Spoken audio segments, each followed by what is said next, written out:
तो आज हम बात करने वाले हैं CSIR नेट एग्जाम क्लियर और होने के बाद हमारे पास क्या करियर अपॉर्चुनिटीज आती है।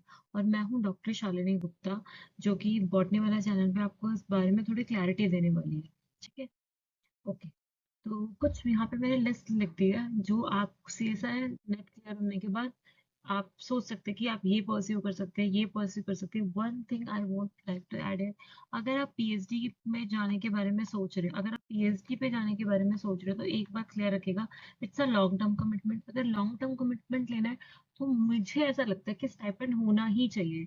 ठीक है, it will give you little bit of satisfaction that you are earning something at the age of 25 26। ठीक है, और दूसरी अपॉर्चुनिटी क्या है, इस CSIR नेट क्लियर होने के बाद आप ये आपका फेदर कैप, मतलब आपके कैप में एक फेदर की तरह काम करेगा ये। ठीक है, और आप बाहर परस्यू के लिए जा सकते हैं, अब्रॉड के लिए।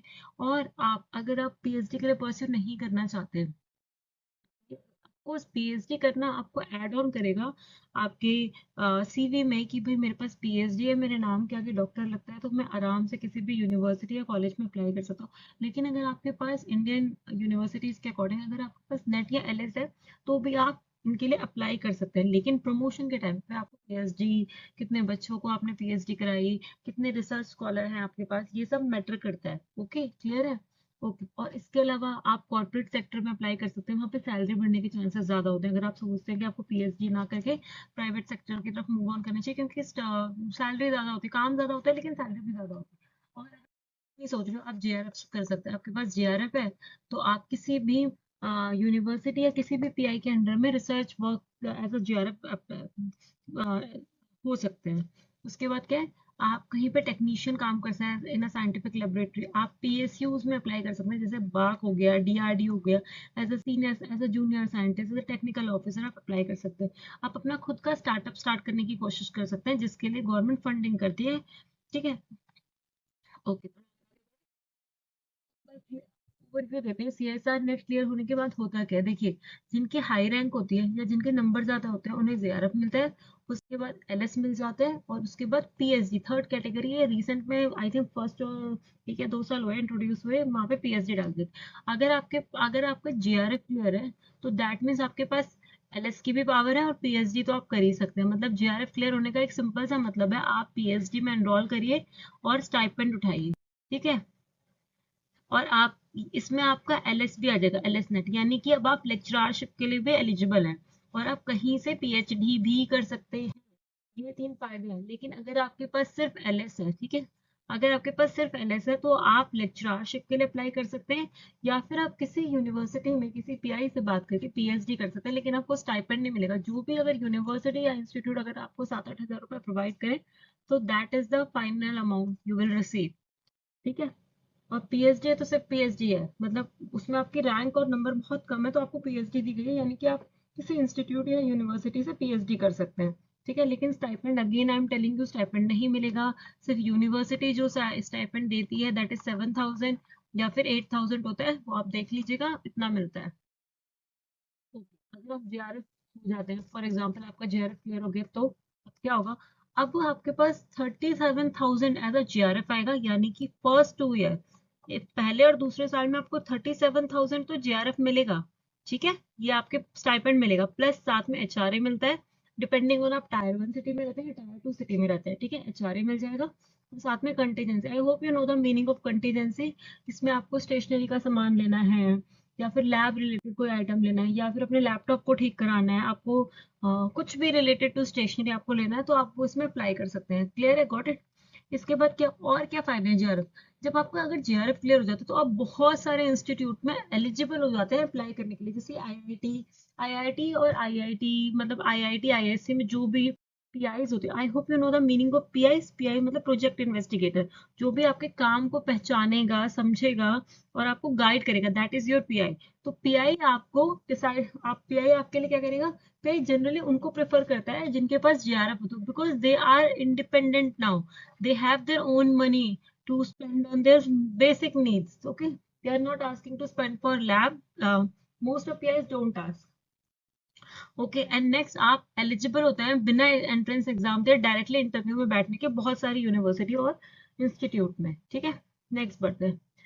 ठीक है। और एक और बात यहाँ पे मैंने मेंशन की है कि हम जो लोग जिनके पास जेआरएफ होता है वो as a JRF student, as a JRF किसी भी रिसर्च प्रोजेक्ट में किसी यूनिवर्सिटी या किसी इंस्टीट्यूट में ज्वाइन कर सकते हैं। तो उस रिसर्च के अंडर से उनको स्टाइपेंड मिलता है 37,000 अराउंड प्लस एचआरए। ठीक है, ये उनको मिल जाता है उस रिसर्च प्रोजेक्ट से रिलेटेड। और एक और बात, जो उनका खुद का क्लियर जेआरएफ है, जो उनका खुद का क्लियर जीआरएफ है, उसकी एलिजिबिलिटी कितनी होती है, 2 इयर्स की। Within 2 years they have to take admission in a PhD university या फिर इंस्टीट्यूट जहाँ पे पीएचडी होती हो, जहाँ पे रिसर्च होता हो और वो कराते हो। अदरवाइज दैट विल बी निल, तो उनका जीआरएफ नहीं माना जाएगा अगर वो 2 साल के बाद उसे लेने की कोशिश करेंगे। तो ठीक है, आई होप मैं अपने यहाँ पे सारे पॉइंट्स क्लियर कर चुकी हूँ। नेक्स्ट आगे बढ़ते हैं एकेडमिक करियर पे। अगर फॉर एग्जाम्पल आप जीआरएफ के लिए नहीं जाते हैं, तो आपके आपके पास जेआरएफ नहीं है तो समझ लीजिए आपके पास एलएस है, नेट है ना। तो आप लेक्चररशिप के लिए या असिस्टेंट प्रोफेसर की पोस्ट के लिए अप्लाई कर सकते हैं। ठीक है, और भी मैटर्स हैं, लेकिन अगर मैं असिस्टेंट प्रोफेसर की स्पेसिफिकली बात करूं और मैं इसकी सैलरी की बात करूं, जनरली प्राइवेट यूनिवर्सिटीज जो होती हैं वो आपको प्रोवाइड करते हैं between 35 to 60,000। Yes, you have heard it right कि 35,000 to 60,000 तक ही प्रोवाइड करती है। लेकिन अगर मैं गवर्नमेंट यूनिवर्सिटीज की बात करूँ, अगर मैं परमानेंट जॉब की बात करूँ, तो I feel like it's a stable job. You don't have to run for the money कि इस महीने पैसे मिलेंगे या नहीं। तो ये बहुत ही स्टेबल जॉब है and you can set up your own lab if you want.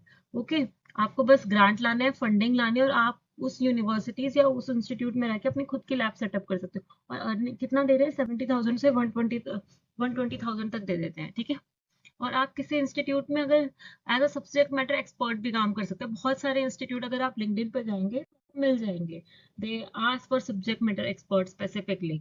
ठीक है, and they have a choice of MSc and PhD. ठीक है, एकेडमिक मेंटर, आप किसी को गाइड कर सकते हैं कि what you can do, like I am guiding you. ठीक है, I am your, like I am behaving like academic mentor है। Next is you don't want to pursue, you have decided that you don't want to pursue in research anymore, so you can go for scientific writing. That way you are connected to science, but you are not into the do too much deep into the science. Okay. अगर मैं बात करूं career growth की, अगर for example आप lectureship में आगे बढ़ते हैं तो उसके बाद करियर ग्रोथ क्या, फॉर एग्जांपल आप असिस्टेंट प्रोफेसर हैं तो आप प्रमोशन चाहेंगे। तो प्रमोशन चाहेंगे तो क्या होगा, असिस्टेंट प्रोफेसर से आप बनना चाहते हैं एसोसिएट प्रोफेसर, तो आपको पीएचडी की डिग्री लगेगी वहां पे। ठीक है, सेकेंड चीज क्या है, आपको प्रमोशन के लिए रिसर्च आर्टिकल लगेंगे वहां पे। अब आपको एसोसिएट से क्या बनना है, आपको प्रोफेसर बनना है। फाइनल डेस्टिनेशन क्या होती है, प्रोफेसर। तो यहाँ पे आपको पीएचडी डिग्री भी काम आएगी, आपके रिसर्च आर्टिकल भी काम आएंगे, एंड थर्ड चीज आपने कितने स्टूडेंट्स को पीएचडी करवाई है ये भी काम आएगी। क्लियर है, आई होप मैं क्लियर हो गई हूँ अपनी बात में कि आपको असिस्टेंट से अगर एसोसिएट पे जाना है, अगर आपको असिस्टेंट से एसोसिएट पे जाना है तो आपको पीएचडी डिग्री जरूर लगेगी। अगर नहीं चाहिए तो 10-12 साल में आपको वो असिस्टेंट से एसोसिएट बनाएंगे। ठीक है, और रिसर्च आर्टिकल तो मस्ट होते हैं, आपको बताने पड़ते हैं आपने इतने रिसर्च आर्टिकल पब्लिश किया है या आपके पास इतने रिसर्च आर्टिकल हैं। ठीक है, that can be also done in collaboration, we can do review article also, there are so many things we can do about it. ठीक है, नेक्स्ट है, अगर आप कॉर्पोरेट सेक्टर या प्राइवेट इंडस्ट्री में जाना चाहते हैं, बहुत सारे ऑप्शन है। आप डेटा साइंटिस्ट बन सकते हैं, आप बायो इन्फॉर्मेटिक्स पे काम कर सकते हैं। आजकल तो एआई का टाइम है, तो बहुत कुछ होता है। आप बहुत सारे पेपर, फॉर एग्जांपल आजकल एआई का जमाना है, तो एआई में क्या होता है, आपको क्या किया जाता है, आपको थोड़ा बहुत लैंग्वेज आनी चाहिए। फॉर एग्जांपल पाइथन थोड़ी बहुत आनी चाहिए आपको। उससे क्या होगा, वो आपको कुछ क्वेश्चंस देंगे, आंसर्स देंगे, सोल्यूशन देंगे, you need to find out कि ये सही वे में लिखे हुए हैं या नहीं। तो that is about the work of bioinformatics and data scientist, simple AI work that I'm talking about. I'm not talking in specific bioinformatics because it's going to too much deep. ठीक है, इन रेगुलेटरी अफेयर्स की अगर मैं बात करूँ तो यहाँ पे you will decide the norms and rules and regulation कि it should be follow and it should come, मतलब if you are providing something to the society, तो whether it should come out in the environment or whether it should not come out in the society, you will decide that. तो आप regulatory affair specialist बन सकते हैं, scientific content developer बन सकते हैं आप, कि आप किसी चीज को किस तरह से प्रेजेंट करें कि वो इंटरेस्ट जगाए लोगों का, बच्चों का, है ना। That is thing, clinical trial specialist बन सकते हैं। और अच्छा ऑप्शन है, अगर आपको हाई सैलरी और जल्दी जल्दी ग्रोथ चाहिए तो it's very good option. Okay, it's heavy workloading but definitely it is a good option to get a good salary. अब ये गुड और हाई सैलरी का मतलब क्या है, you won't get, I would से, you will get increment in one day. Okay, it will take some time but it has good growth option. Okay, now PSU, अगर आपको स्टेबल इनकम चाहिए, एक work life balance चाहिए, 9 to 5 की job चाहिए simple सी, तो आप साइंटिस्ट के लिए अप्लाई कर सकते हैं। बाक पीएसयू मतलब होता है private sector, basically it's a collaboration of private and government वाला थिंग। ठीक है, तो यहाँ पे बाग डीआरडीओ, ये once in a while I would say, और I should say once in a year, ये मतलब यू हैव टू नोटिस कि इन्होंने कोई एप्लीकेशन निकाली है या नहीं निकाली, you have to check by and then कि हाँ निकली है, तो you have to apply for scientist post, for trainee project assistant, different different post होते हैं, you can apply. It's a good job I feel like, because यहाँ पे एक स्टेबल इनकम तो है ही है, आपको टाइमली इनकम मिलेगी, साथ में आपका 9 to 5 का जॉब है, वर्क लाइफ बैलेंस है यहाँ पे। Okay, emerging career in life science, I already told you bioinformatics, AI का बहुत अच्छा ऑप्शन चल रहा है अभी आप, और AI जॉब नहीं खाएगा, I don't feel like it's eating your job, it just कि आपको इसमें थोड़ा सा सीखना पड़ेगा कि आपको AI कैसे यूज कर सकते हो इन अ बेटर वे। ठीक है, जीन एंड सेल थेरेपी, आप डिजीज को करेक्ट कर सकते हो, आजकल तो HIV को करेक्ट करने की भी न्यूज आ रही है, ट्रायल में है ये procedure with the help of gene and cell therapy. Adenosine amine deficiency के बारे में सुना होगा आपने, एडीए डेफिशिएंसी, वो इसी से क्योर होती है। ठीक है, पढ़िएगा इसके बारे में जाके एक बार। सिंथेटिक बायोलॉजी, मतलब आप किसी के स्ट्रक्चर को देखना चाहते हो, आप उसको डिजाइन करना चाहते हो इन कंप्यूटर, तो आप इन बायो सिंथेटिक बायोलॉजी आजकल डिमांड में वो कर सकते हो। और अगेन आई टोल्ड यू कि क्लिनिकल ट्रायल तो है ही है, आप बहुत सारी मेडिसिन को ट्राई करते हो, तो उसमें आप स्पेशलिस्ट कर सकते हो। आप बायोटेक स्टार्टअप पे फोकस कर सकते हो, जहाँ पे बहुत सारी फंडिंग है जो गवर्नमेंट प्रोवाइड करती है। वो ये देखते हैं कि आपके काम में इनोवेशन है, if you need a lab, तो वो ये चेक करते हैं कि आपको लैब कहाँ प्रोवाइड की जा सकती है, कौन सा, because as a biologist you will always need lab, you will need incubators to incubate your sample, to incubate your bacteria, to incubate your fungi, or to incubate your mammalian cell, so many things। तो ये आपको startups किस base पे, या तो आपको ये incubation chamber दे देगी, या फिर आपको फंडिंग दे देगी, या फिर आपको किसी गाइड के अंदर में डाल दीजिएगा जहाँ पे आप थोड़ा स्टार्टअप कर सको। क्लियर है? Okay, what career should you choose, I have told you so many career. तो क्वेश्चन यहाँ पे आता है कि क्या चूज करना चाहिए। ये स्लाइड मुझे लगता है one of the most important और one of the best slide है, किसी भी बच्चे को इस स्लाइड पे जरूर आना चाहिए। क्यों, चलो समझते हैं। अगर आप पीएचडी में बहुत बहुत डीपली जाना चाहते हो, मतलब आप रिसर्च में घुसना चाहते हो, तो पहले माय सजेशन वुड बी 1 साल या 6 महीने कोई पहले जेआरएफ निकालो। सबसे इंपॉर्टेंट पॉइंट तो पीएचडी में घुसने से पहले कि आपके पास जेआरएफ होना ही होना चाहिए, इट्स अ मस्ट। बिना जेआरएफ के आप 5 साल किसी लॉन्ग टर्म कमिटमेंट पे जा रहे हो, तो you will need money, and बिना पैसों के या कम पैसों के सर्वाइवल बहुत मुश्किल हो जाता है, and PhD is a exhausting job, I am telling you very clearly. ठीक है, 99.9% I would say it's an exhausting job, so you will need some money to make you happy, okay? If you have to buy something, you don't have to see others face, okay?